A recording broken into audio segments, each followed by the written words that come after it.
Y hoy vamos a hablar de un tema bastante interesante y es que vamos a hablar de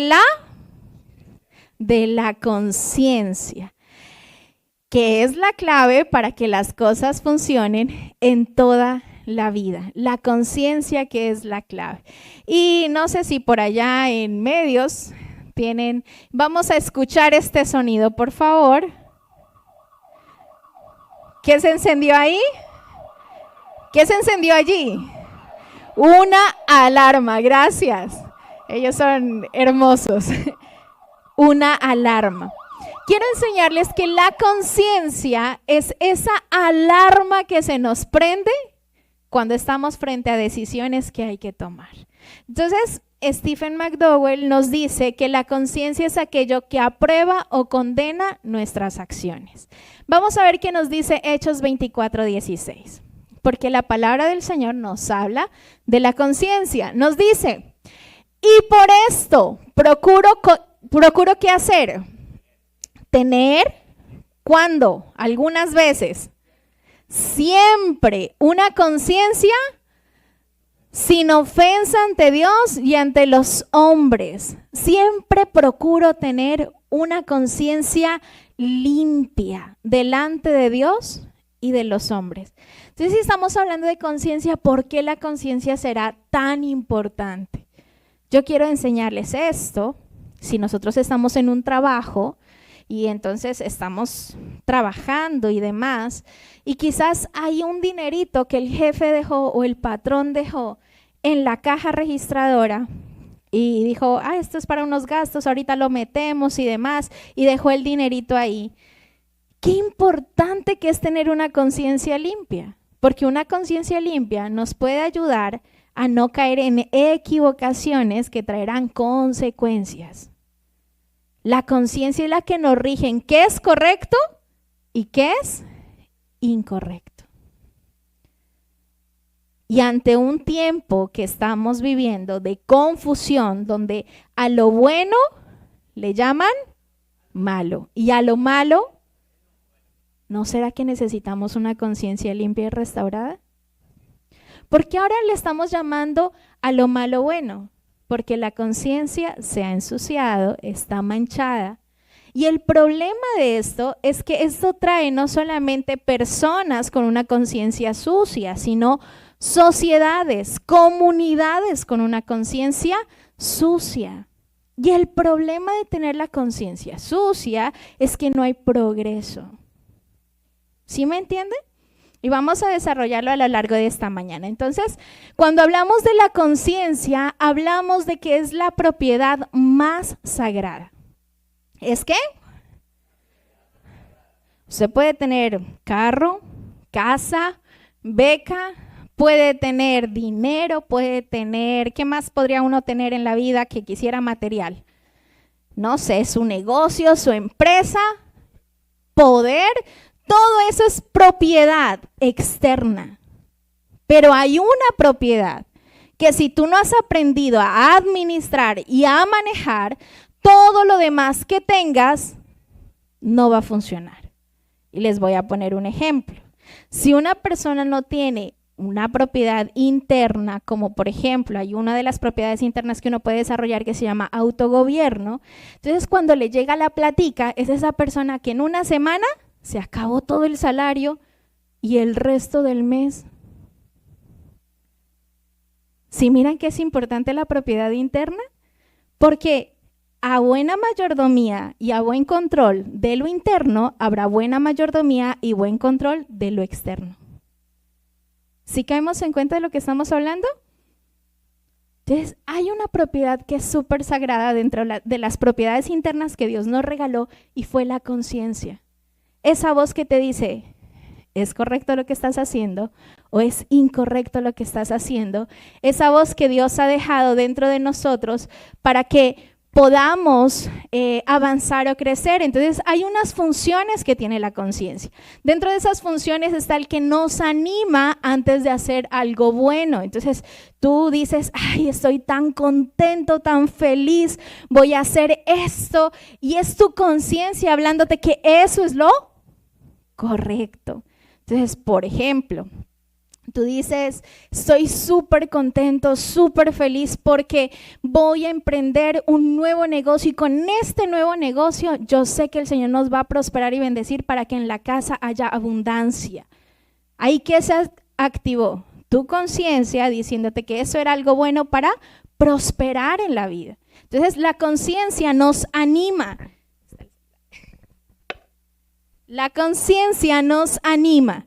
Pero también nos confirma cuando hicimos algo que es correcto. ¿No les ha pasado que ustedes tienen conversaciones con personas y después como que hacen una introspección de que si dijimos lo que era bueno o no era bueno? ¿Será que yo lo hice sentir mal? ¿Será que esa era la manera de hablar? ¿Será que lo pude decir con palabras más amables? Entonces la conciencia nos dice, no, se lo dije bien, calmado, con respeto, pero a veces la conciencia dice, no lo hiciste bien. Se enciende la alarma a decirnos, hay algo en lo cual fallaste, hay algo en lo cual quizás heriste o lastimaste. Pero también la conciencia nos habla de que nos advierte antes de hacer algo que es malo. Entonces resulta que por allá tú tienes tu esposo o tu esposa y empieza a escribirte el ex o la ex. Y entonces tú estás con una decisión en que se enciende esa alarma a decir, ¿será que le respondo o lo bloqueo? ¿Qué se prendió ahí? Ese sonido de alarma. Ojo, hay una decisión que vas a tomar. Terminaste una relación súper tóxica y te escribe esa persona de la relación súper tóxica. Empieza a sonar ¿qué? La alarma. ¿Lo vuelvo a dejar entrar o cierro toda posibilidad? Entonces, también la conciencia nos advierte, pero no solo eso, sino que nos acusa. Y me gusta esta palabra de acusar, porque yo recuerdo que miraba yo el Chavo del Ocho, ustedes también me imagino que lo miraban, y entonces había una palabra que usaba y decía, pero te voy a acusar, ¿no? Y esa era como la forma de decir, hay alguien que me va a defender. Pues resulta que la conciencia también nos acusa cuando hicimos algo equivocado. No solo nos advierte, no solo nos anima, sino también nos dice, hey, eso que hiciste fue incorrecto, ¿está bien o está mal? Y cuando hablamos de esa conciencia, tenemos que tener en cuenta que la conciencia puede estar en dos estados. Pregúntele al que está a su lado, ¿en qué estado se encuentra la suya? Quiero que lo miremos bajo esta figura. Nuestra conciencia puede estar blanda. ¿Qué significa blanda? Moldeable, enseñable, o puede estar dura. Una de las dos. Y quiero enseñarles un poco de esto. No sé si han tenido la oportunidad de trabajar con plastilina. Y a veces la plastilina está dura y usted como que la intenta manipular y le duele. Y está dura y usted dice, ¿por qué esta plastilina está tan dura? Y entre más se deja quizás el calor y quizás la fuerza y entre más usted lo tiene allí manipulando, ella va ablandando y le permite ser moldeada a la imagen que usted quiere hacer. Resulta que la conciencia, cuando es escuchada y atendida, cuando hacemos lo que nos dice frente a lo que es bueno y es malo, esa conciencia se conserva blanda, de tal forma que el Espíritu Santo de Dios y Dios mismo pueden moldearnos a su imagen.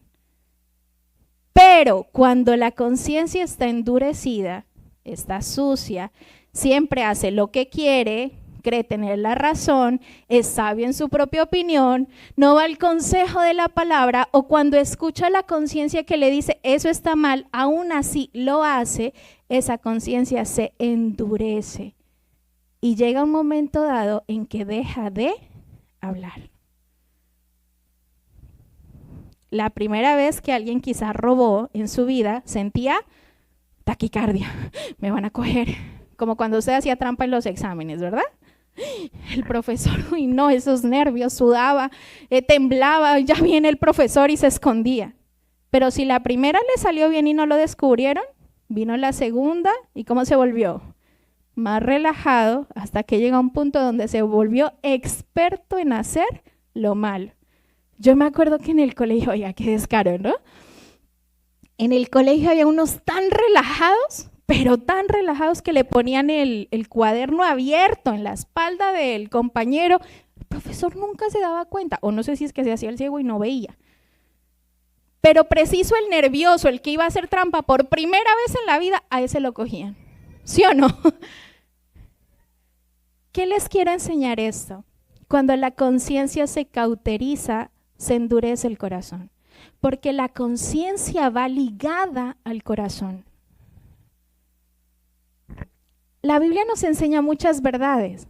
Yo les pregunto, de todo lo que la Biblia nos enseña, ¿será que todo lo obedecemos? ¿Por qué nos cuesta tanto obedecer? Como papás nos gusta que nos obedezcan a la primera, ¿sí o no? Yo mando y que se haga. A nuestro papá también le gusta que nosotros lo obedezcamos, pero nosotros no lo hacemos. A veces decimos, otro día, más adelante, en otro momento. Este no es el tiempo, ahorita no quiero, no siento. Entonces, cuando ejercemos este tipo de decisiones es porque nuestra conciencia ya ha estado endurecida, se ha estado violentando día tras día con las decisiones que vamos tomando. Entonces sucede algo, que hay una clave que hace que nosotros volvamos al diseño que Dios dejó para nuestra conciencia.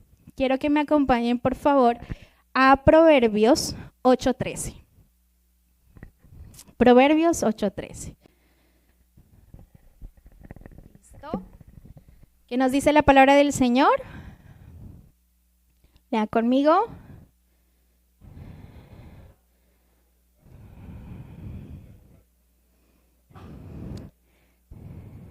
Muy bien. El temor de Jehová, ¿qué es? Es aborrecer el mal. Entonces miren esto.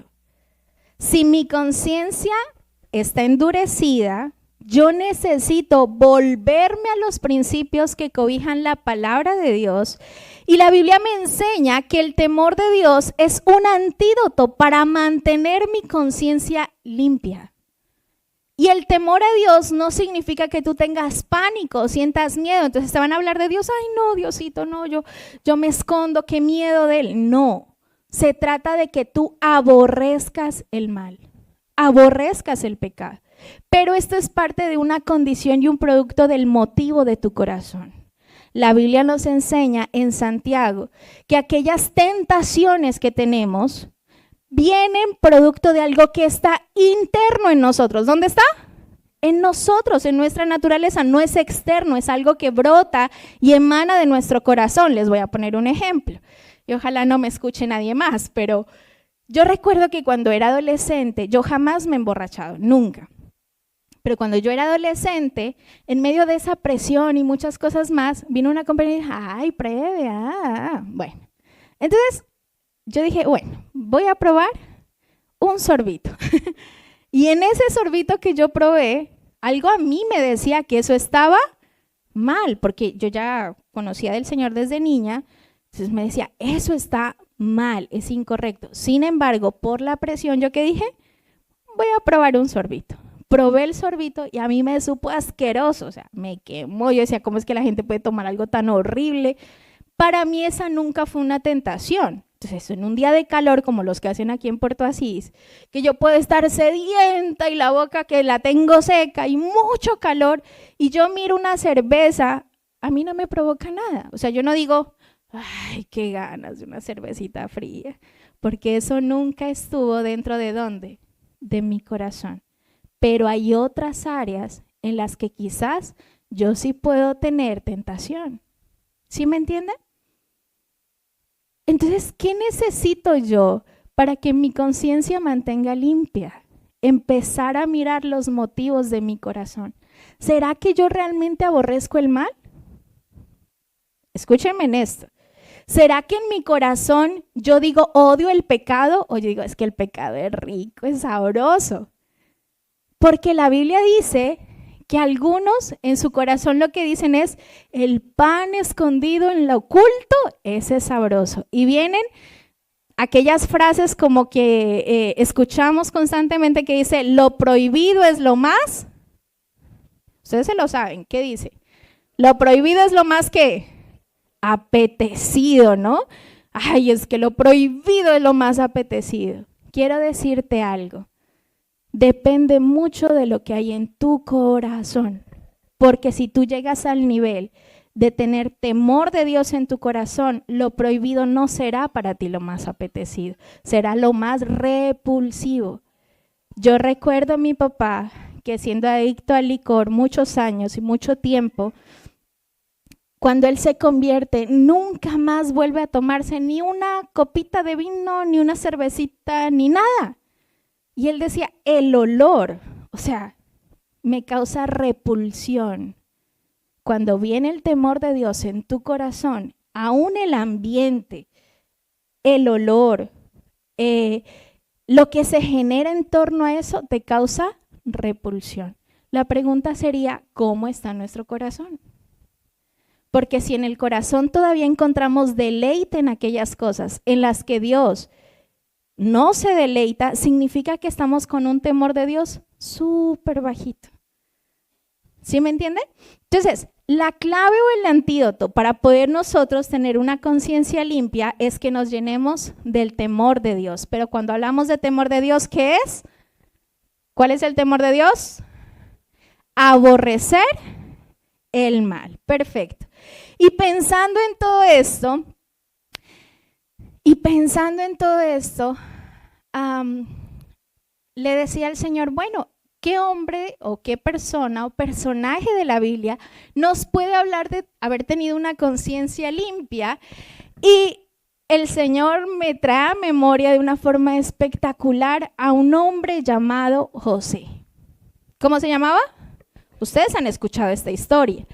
Y nos habla de que José era un hombre con una conciencia limpia. Yo he escuchado la historia de José, pero no había visto esta característica en la vida de José de una forma directa o de una forma clara. Y cuando nos habla de que José era un hombre con la conciencia limpia, vemos varias características que él empieza a desarrollar. Así que vamos, por favor, a Génesis capítulo 37, versículo 12. Génesis 37, 12.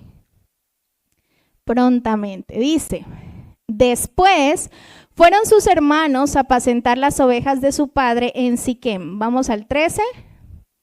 Y dijo Israel a José, tus hermanos apacientan las ovejas en Siquem, ven y te enviaré a ellos. Y él respondió, ¿cómo? Heme aquí. 14. E Israel le dijo, ve ahora, mira cómo están tus hermanos y cómo están las ovejas y tráeme la respuesta. Y lo envió del valle de Hebrón y llegó a Siquem. ¿Cómo sabemos que José, allí dice la Biblia que tenía 17 años, era un joven, tenía una conciencia limpia? Y la clave está en que lo vemos porque era una persona confiable. Diga conmigo, confiable. ¿Usted mandaría a supervisar a sus hijos al que es inconfiable, al que le dice mentiras, al que llega tarde, al que no le trae la respuesta en concreto? ¿Usted le mandaría a hacer este tipo de labor? No. ¿Usted a quién manda? En el que confía. Una de las características que podemos ver en José es que él era alguien confiable para su padre. O sea, su padre lo mandaba y primero había disposición en su corazón. ¿Qué dijo José? Heme aquí. O sea, estaba diciendo, yo voy. Usted me manda, usted me ordena, yo voy. Pero no solo yo voy con un ánimo pronto, sino yo voy y me convertí en alguien confiable porque él iba a rendir cuentas de lo que estaba sucediendo con sus hermanos y con la economía de la casa. Porque vemos que tenía que también llevar una respuesta de qué estaba pasando con las ovejas. José se estaba entrenando como un hombre confiable. Y yo quiero que ustedes entiendan esto porque esto es producto de un proceso. en la vida de José, vemos cómo después de estar amparado en la casa de su padre, con la protección de su padre, la dirección de su padre, llega un punto de la historia donde José, ¿qué pasa? Sus hermanos lo vendieron. Y lo vendieron por allá como un esclavo. Y yo quiero que usted se meta en la historia de estar amparado y protegido por su casa, tener el respaldo de su padre. Llega a estar un momento solo, donde ya no había una voz externa de conciencia que te diga qué debes hacer o qué no debes hacer. ¿Sí o no?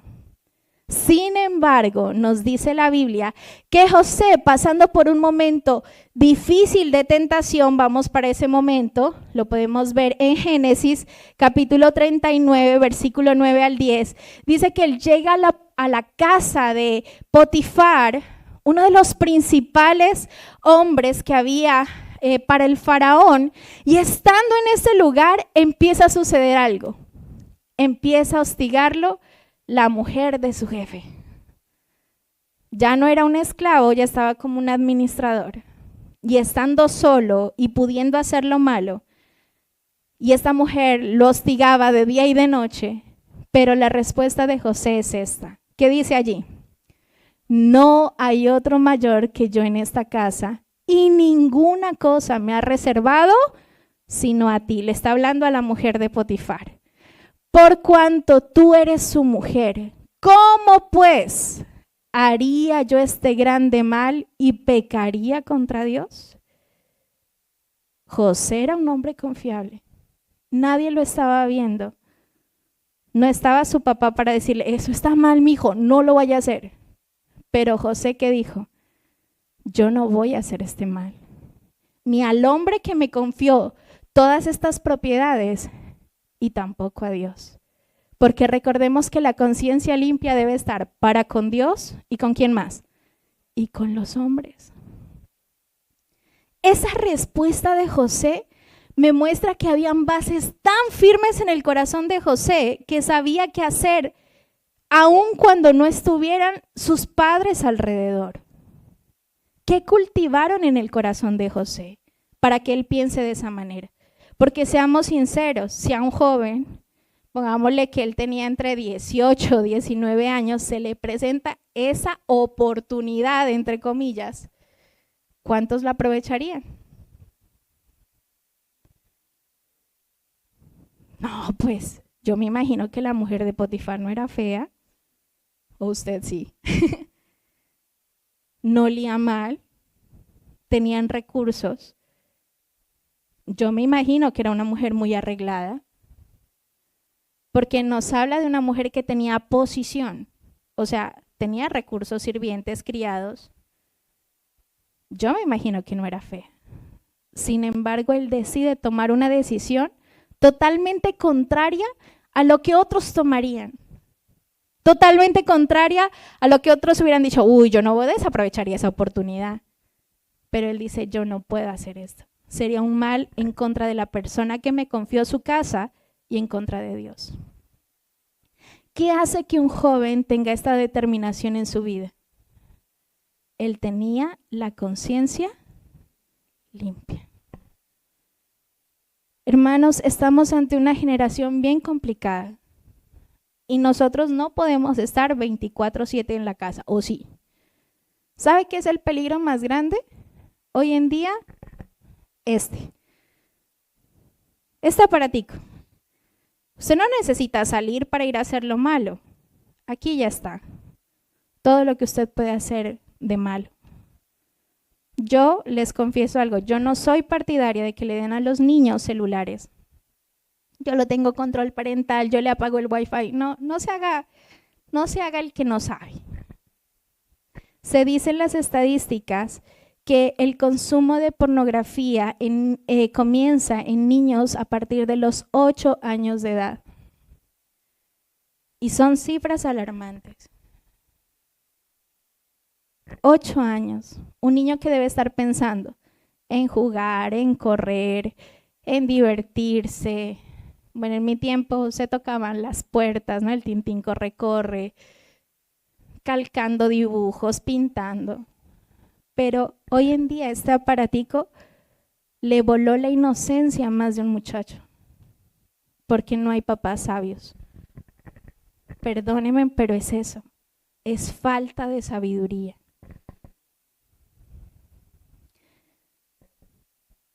Ya se habla con respecto al uso de celular, que ya hay adicción al uso de celular, ¿no? Y ahora ustedes dicen, no, los adictos son los jóvenes. No, los adultos también son adictos. Entonces, ya no es una droga que se inhala, pero es una droga que ¿qué? Que se ve.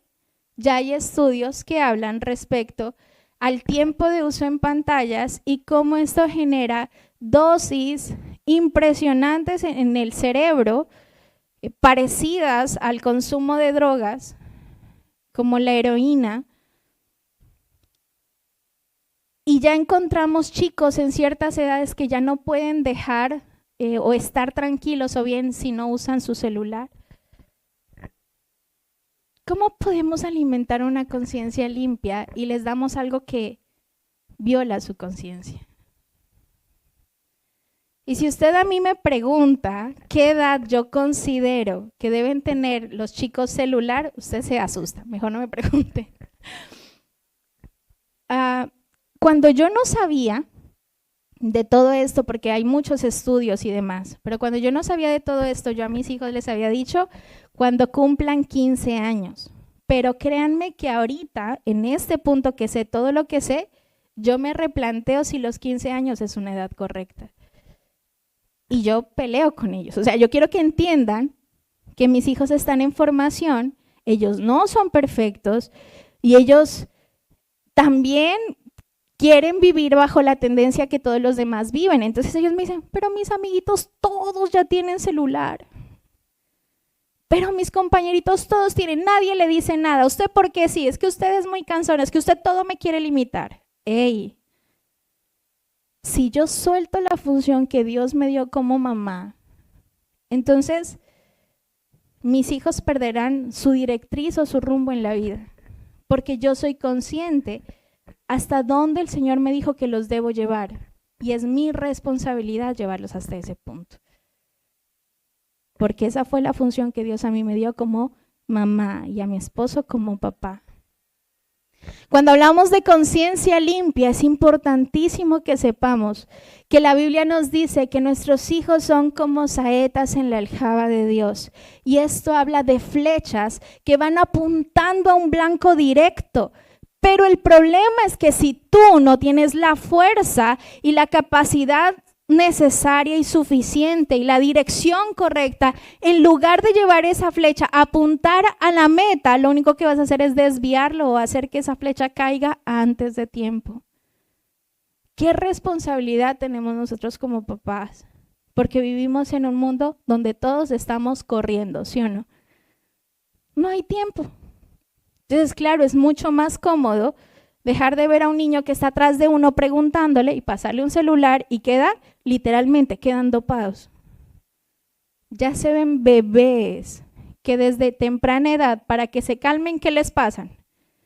Vea, si algo yo les pido en esta vida es, por favor, no dejen que sus bebés se calmen con la pantalla del celular. Es que estoy estresado un ratico, no haga ese daño. Porque lo que para ti va a ser un momento de descanso después te traerá consecuencias de dolor, donde llorarás por ese tipo de situaciones. Y qué pena, pero tengo que hablarles de esto. La palabra del Señor es para que la podamos aplicar en nuestra cotidianidad. ¿Para qué yo necesito una conciencia limpia? Después lo vamos a ver. Pero yo necesito saber que esa conciencia debe ser resguardada y cuidada. Una cosa es la inocencia, hablando de ser un estado de pureza, pero la inocencia no es desconocimiento. ¿Sí me hago entender? La inocencia es no tener malicia, pero eso no se refiere a tener desconocimiento de algunos temas. Entonces, en José nosotros ¿qué vemos? Que era alguien preparado. Por eso él podía responder ante la tentación de una manera tan contundente y tan radical. Por eso él podía decir no cuando había que decir No. Vamos a seguir viendo qué nos enseña José con su historia. Génesis capítulo 41, versículo 38 al 44. Entonces, mientras estamos aquí, Génesis 41, 38 al 44, les cuento qué siguió pasando, porque pasaron años. La historia comienza a narrarnos en la Biblia cuando tenía 17. Pero van pasando años y a raíz de él decirle no a esta mujer lo acusa, me violó. Y entonces, ¿qué pasa con José? Lo llevaron para la cárcel. Por hacer lo correcto, ¿dónde fue a parar? Muchas veces el hecho de que tú mantengas tu conciencia limpia te pondrá en aprietos y en problemas. Y no nos gustan los problemas, pero a veces son necesarios, con tal de que mantengas tu integridad. Después de que está en la cárcel, ustedes ya saben, está el copero, el panadero. Dios le da la capacidad de interpretar sueños a José. Pasan algunos años más. Hay un sueño que a Faraón lo atormenta, nadie lo podía descifrar. Y viene José, que tenía a Dios en su corazón y lo ponía a Dios en alto, aún estando en la cárcel, con una conciencia limpia, y puede discernir el sueño del Faraón, y resulta en esto. ¿Qué dice el 38? Y dijo Faraón a sus siervos, ¿acaso hallaremos otro hombre como este en quien esté el Espíritu de Dios? ¿Acaso hallaremos a otro igual? O sea, que son escasos, diga conmigo, son escasos. Pero no significa de que nosotros no podamos serlo. Son escasos, pero nosotros podemos lograrlo con la ayuda del Señor. 39. Y dijo Faraón a José, pues que Dios te ha hecho saber todo esto, no hay entendido ni sabio como tú. Vamos a la siguiente. Tú estarás sobre mi casa y por tu palabra se gobernará todo mi pueblo. Solamente en el trono seré yo mayor que tú. Solo en el trono. Sigan. Dijo además Faraón a José, he aquí, yo te he puesto sobre toda la tierra de Egipto. Entonces Faraón quitó su anillo de su mano y lo puso en la mano de José y lo hizo vestir de ropas de lino finísimo y puso un collar de oro en su cuello. 43. Y lo hizo subir en su segundo carro y pregonaron de todo él, doblad la rodilla, y lo puso sobre toda la tierra de Egipto. 44. Y dijo Faraón a José, yo soy Faraón y sin ti ninguno alzará su mano ni su pie en toda la tierra de Egipto. ¿Saben cuál fue la consecuencia de mantenerse con una conciencia limpia? Dios le entregó sabiduría, gobierno, poder. A mayor control interno, mayor control externo. ¿Por qué tenemos los gobiernos que tenemos hoy en día? Gente con poco o nada gobierno interno, con nula conciencia. Entonces, llegan al poder, poco gobierno interno, desvían recursos. Cogen cosas que no tenían que coger. Ayudan a gente que no tenían que ayudar. Poco gobierno interno. ¿Quieres que Dios te ponga en la vida en alto y te bendiga? Necesitas una conciencia limpia. Solo así tendrás la capacidad de poder gobernar sobre lo que Dios te entrega. Hay muchas formas de gobernar. Hay gobiernos tiranos, hay gobiernos injustos, pero si tú quieres traer paz a un lugar y a tu nación y prosperidad, tienes que gobernar bajo los principios de la palabra de Dios. La palabra de Dios no es solamente un mito, algo que fue una historia del pasado, es una realidad del presente. Los Estados Unidos se fundaron bajo los principios de la palabra de Dios. Principios como la libertad vinieron descritos en la palabra. La Constitución de cuando se fundó los Estados Unidos tiene que ver con la Biblia. ¿Por qué nuestras naciones están como están hoy? Sacamos a Dios de la ecuación. ¿Por qué las familias están como están hoy? Sacamos a Dios de la ecuación. A Dios no solamente se lo pone en alto cuando venimos aquí a la iglesia un domingo. Es espectacular venir el domingo y vernos y congregarnos y animarnos en nuestra fe. Pero este es un entrenamiento para lo que está mañana lunes, el martes, el miércoles y los siguientes días de la semana. Este es un campo de entrenamiento. ¿Cómo vamos nosotros a lograr que nuestros hijos lleguen al punto más alto? La única forma es poniendo en ellos el temor a Dios. Y el temor a Dios no es si haces lo incorrecto, Dios te castiga. ¿Ese es el temor a Dios? No. El temor a Dios es que ellos aprendan a aborrecer el mal, a odiar lo que es malo. ¿Qué trae el pecado? El mundo dice que el pecado es sabroso, pero la Biblia dice, el mundo pasa y sus deleites, el que hace la voluntad del Señor, ese es el que permanece para siempre. La Biblia me enseña frente a eso, y que habrán cosas que son pasajeras y efímeras, pero hay cosas que son eternas. ¿Qué estoy poniendo en la conciencia de mis hijos? Miren esto. Muchos de nosotros los vemos chiquitos, ¿no? Entonces dice, ay, es que es lo más tierno. ¿Qué puede tener él de malo? Y déjeme decirle algo. Todos nuestros hijos, sean bonitos, blanquitos, hagan piquitos y caritas y demás, pero todos nuestros hijos necesitan volverse al Señor y arrepentirse de sus pecados. O dígame si usted cuando no era niño mentía, o dígame si usted cuando era niño no robaba, o dígame si usted cuando no era niño no hacía algo que era incorrecto. Claro que sí. Todos fuimos, dice la Biblia en Romanos 3:23, por cuanto todos hemos pecado, estábamos destituidos de la gloria de Dios. Todos, nuestros hijos también. Pero es chiquito, pero quizás en lo chiquito que le ves, ya va teniendo una naturaleza pecaminosa, guiada a hacer lo malo.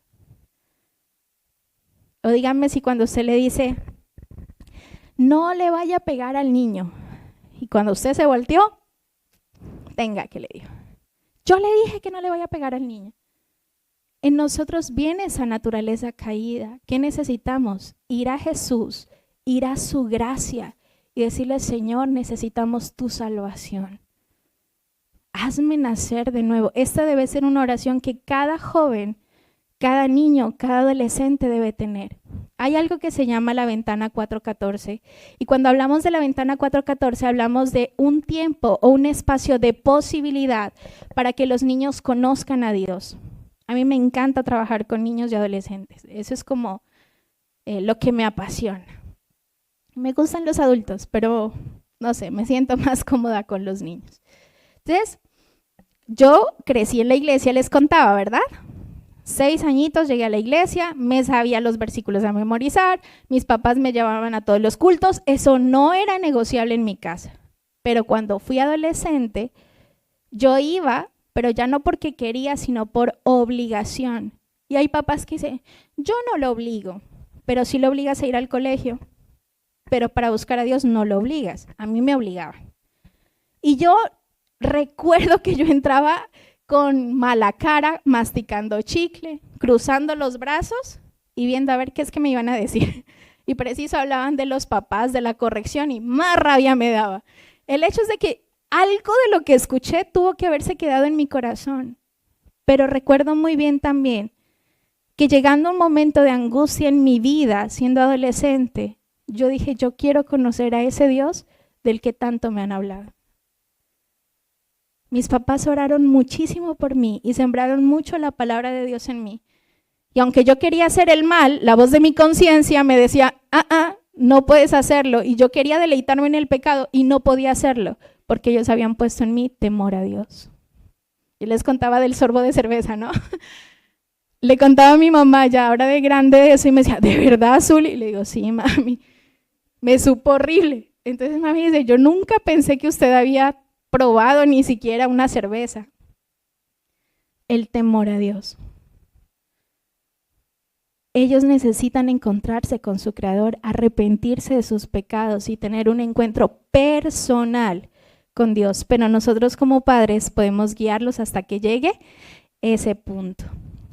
Vamos a ver entonces con la vida de José, qué hermoso, ¿verdad? Cómo José adquiere algo que se llama sabiduría y sabiduría para la vida.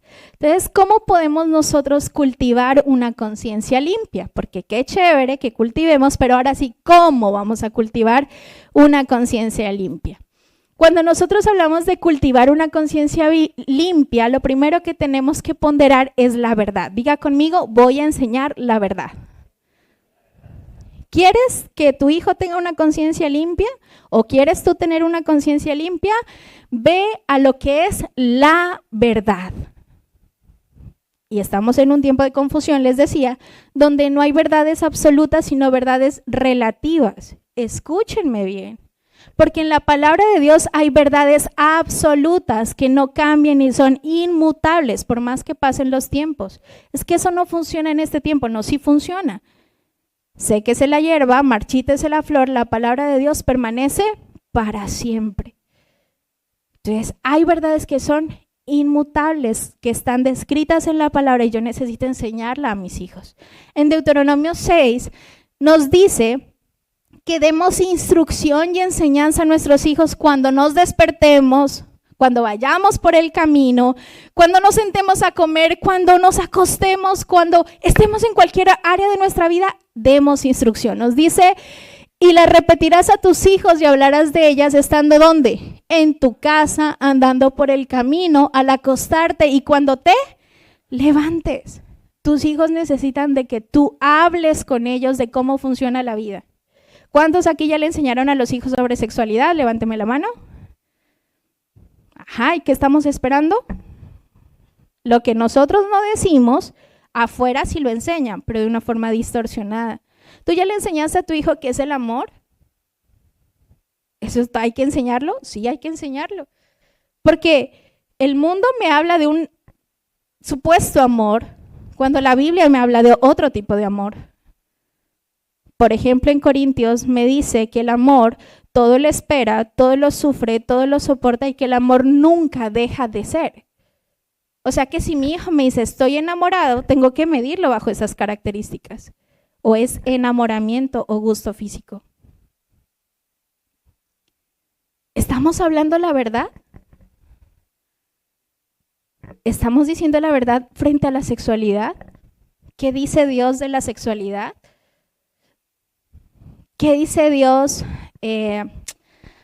del tener novios a temprana edad? Las niñas 12, 13 años y le piden permiso a la mamá o al papá para tener novio y esa mamá y ese papá que dice, bueno, mijito, con tal de que me diga para que no lo haga escondida, yo la dejo tener. ¿Estás seguro? ¿Ese es el diseño? ¿El diseño que Dios creó fue ese? Y yo sé que los adolescentes me van a odiar con esto, pero lo tengo que enseñar y lo tengo que decir. No es el tiempo.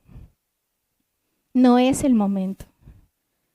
¿Cuál es la verdad frente a quién creó el mundo?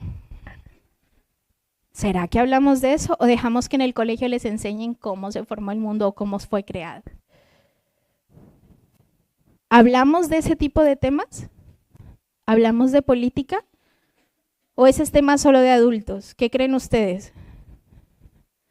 Si nos hubieran enseñado de los gobiernos justos descritos en la Biblia, muchos de nosotros no hubiéramos votado por gente incoherente, incorrecta, y no tuviéramos los gobiernos que tenemos en este momento. Escúchenme. O sea, este es un llamado de atención para nosotros como iglesia. No podemos pretender que con 2 horas que vienen a la iglesia en el fin de semana los niños ya sean salvos, santos y libres, y piensen con cosmovisión bíblica. ¿Cómo pretendemos eso? Necesitamos, cuando se levantan, cuando están cepillándose, ¿cómo funciona la vida? ¿Será que es verdad que los hombres en la cocina huelen a mortecina? ¿Han escuchado esa frase? Porque la Biblia me enseña de que el servicio debe ser una virtud por excelencia del cristiano. ¿Será que es verdad que debo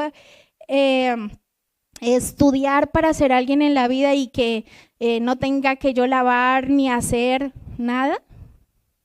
Porque la Biblia lo que me dice es que debo ser en todas las cosas irreprensible, pero que el espíritu de servicio me hace también servir en casa, porque la Biblia nos enseña que ni Jesús, siendo Dios, escatimó el ser hijo de Dios, el ser Dios mismo, para llegar a decir, voy a servir a la humanidad, sino que Él tomó forma de siervo, se humilló y nos sirvió. ¿Cuál es la verdad frente a la familia? ¿Les estamos enseñando a nuestros hijos a cocinar? ¿Usted es de las que les dice a la niña, mi hijita, usted dedíquese a estudiar? No, eso de cocina y eso no. Que la mantengan o que usted tenga empleada. Sí, y por eso tenemos hogares sin afecto maternal, sin nutrición, sin belleza, fuera del diseño de Dios. ¿Usted le enseña a los chicos a manejar dinero? Levánteme la mano los que ya le han enseñado de economía a los hijos. Y entonces, si a nosotros nos hubieran enseñado economía siendo jóvenes, ¿será que estuviéramos endeudados? ¿O será que estuviéramos con una economía mal? No. Pero ¿saben qué nos falta tiempo? De instrucción. Y ese es un jalón de orejas para nosotros como papás. Yo creo y sueño con que mis hijos un día salgan a estudiar. ¿Ustedes también? Pues diríamos que chévere que hayan más universidades acá, ¿verdad? Pero a la mayoría para poder estudiar le va a tocar ¿qué? Salir. ¿Usted los está entrenando? Mijo, así se hace una remesa, así se pagan los servicios. Cuando le llega el dinero, esto es lo que tiene que hacer, así lo debe distribuir.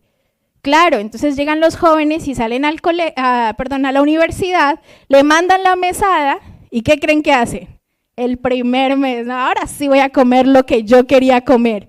Comen así una semana. ¿Se lo gastaron todo o están hastiados de la comida chatarra? Tú los estás entrenando para la vida, eso es entrenarlos para la vida.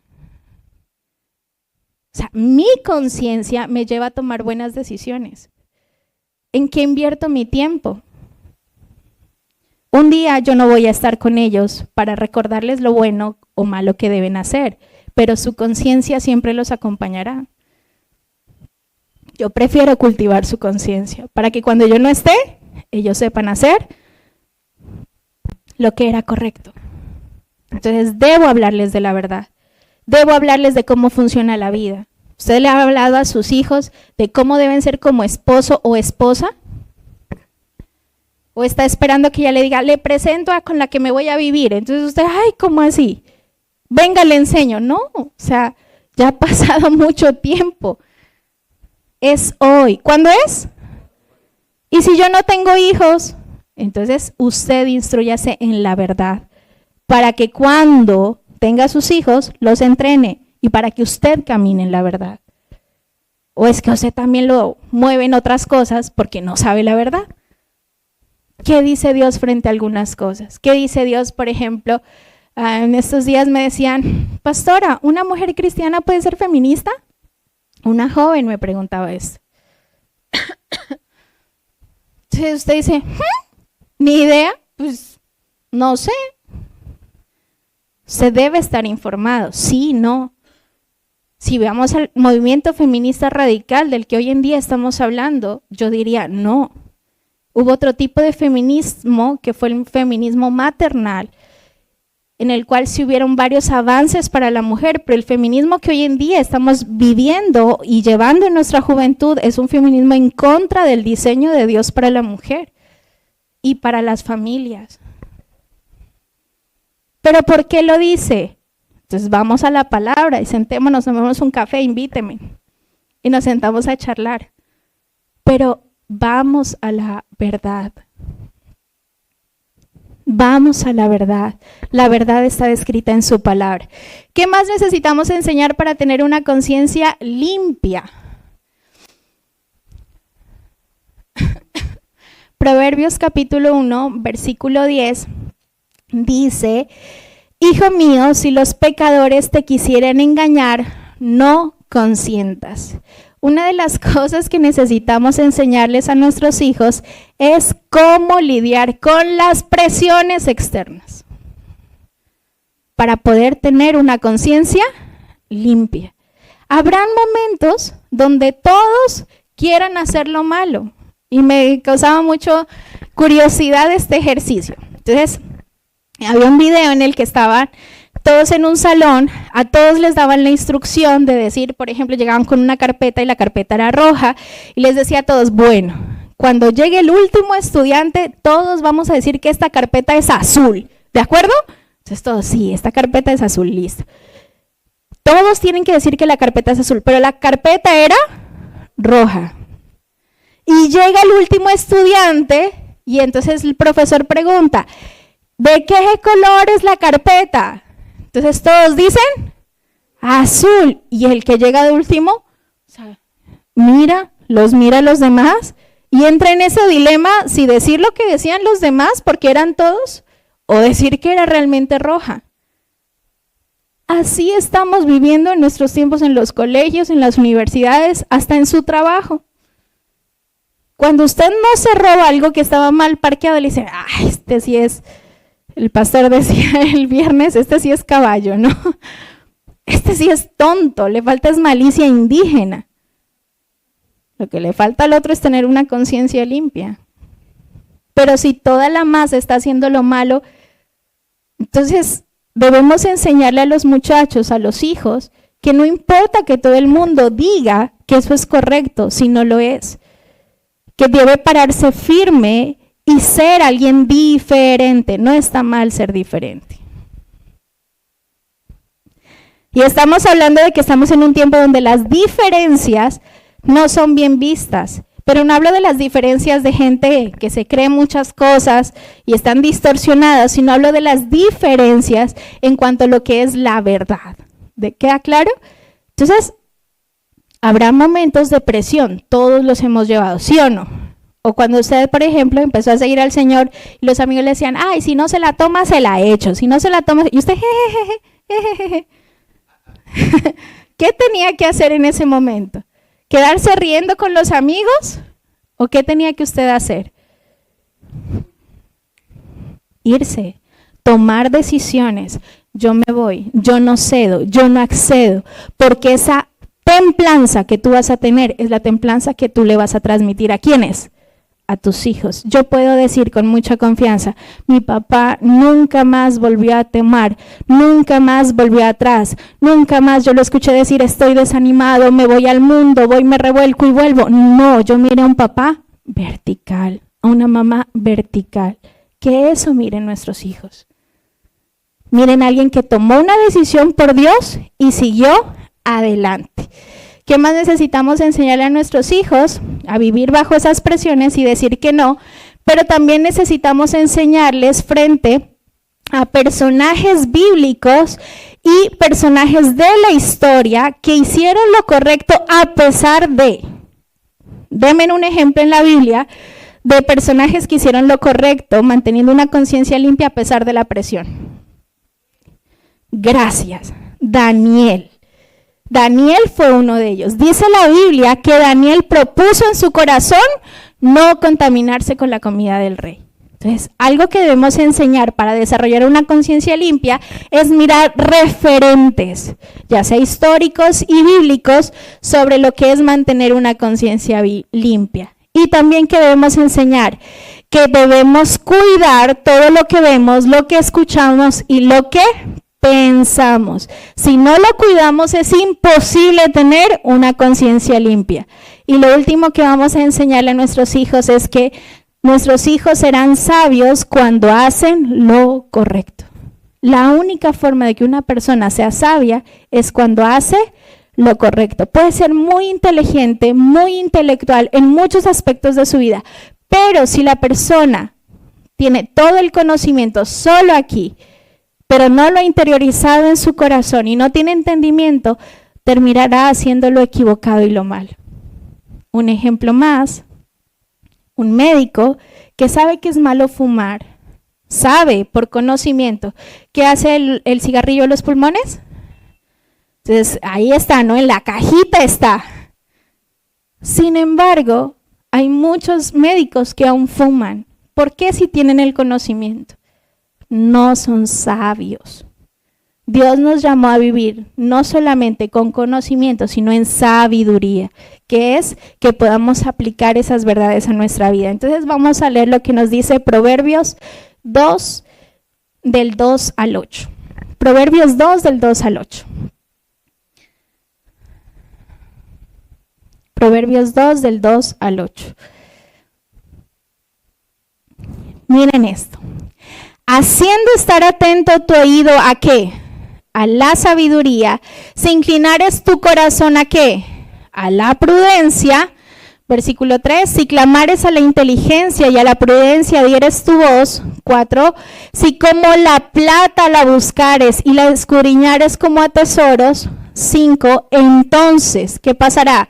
Entenderás el temor de Jehová y hallarás el conocimiento de Dios, porque Jehová da la sabiduría y de su boca viene el conocimiento y la inteligencia. 7, Él provee de sana sabiduría a los rectos, el escudo a los que caminan rectamente. 8, es el que guarda las veredas del juicio y preserva el camino de sus santos. ¿Cuántos queremos que a nuestros hijos les vaya bien en la vida? ¿Cuántos lo quieren? ¿Cuántos desean que a ustedes les vaya bien en la vida? Necesitamos adquirir sabiduría. Sabiduría para vivir.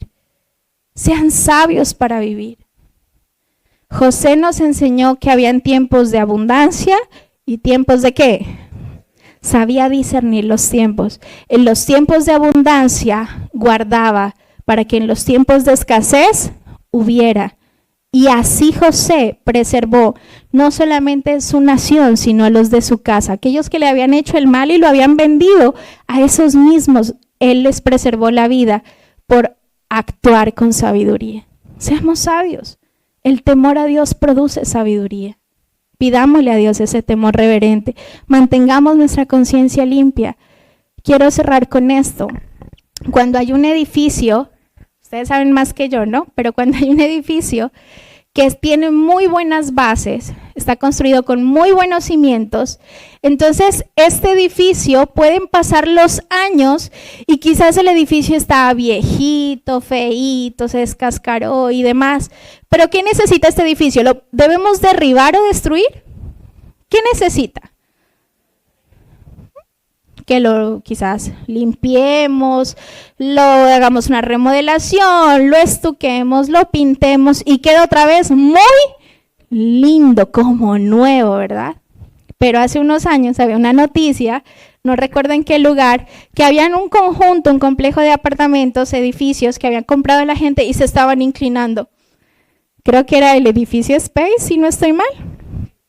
Entonces estaba como, estaban hermosos, pero ¿qué tuvieron que hacer? Derribarlos. Yo les digo algo. La Biblia dice en Proverbios, instruye al niño en su camino y aun cuando fuere viejo no se apartará de él. Yo soy consciente como mamá que mis hijos tomarán sus propias decisiones. Yo oro profundamente, créanme que mi esposo y yo oramos para que un día ellos tomen las decisiones correctas para su vida, pero somos conscientes que un día ellos tomarán sus propias decisiones. Esperamos y confiamos en el Señor que sean las correctas, pero soy consciente que los que tomamos la decisión de ser pastores, ¿quiénes fueron? ¿Ellos o nosotros? Nosotros. Por lo tanto, ellos no tienen esa demanda. La demanda es nuestra, pero no de ellos. Ellos tomarán sus propias decisiones. Pero algo que estoy segura y convencida, y es mi esperanza, es que si sembramos buenas bases, aunque pasen los años y el edificio se ponga feo y viejo, si fueron buenas bases, entonces podemos limpiarlo, estucarlo y volver a ser hermoso, habitable, brillante.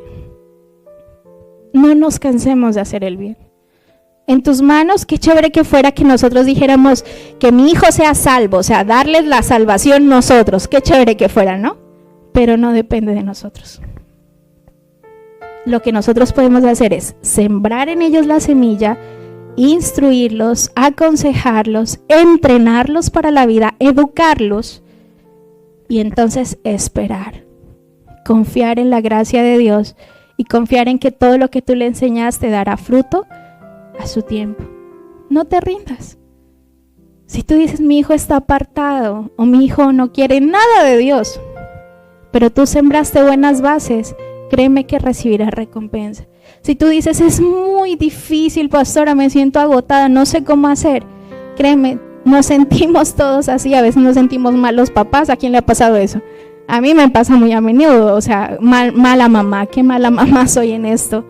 Y nos confrontamos y entonces vamos a la gracia de Dios, a recibir nuevas fuerzas de Él y a seguir haciendo lo que Dios nos mandó a hacer.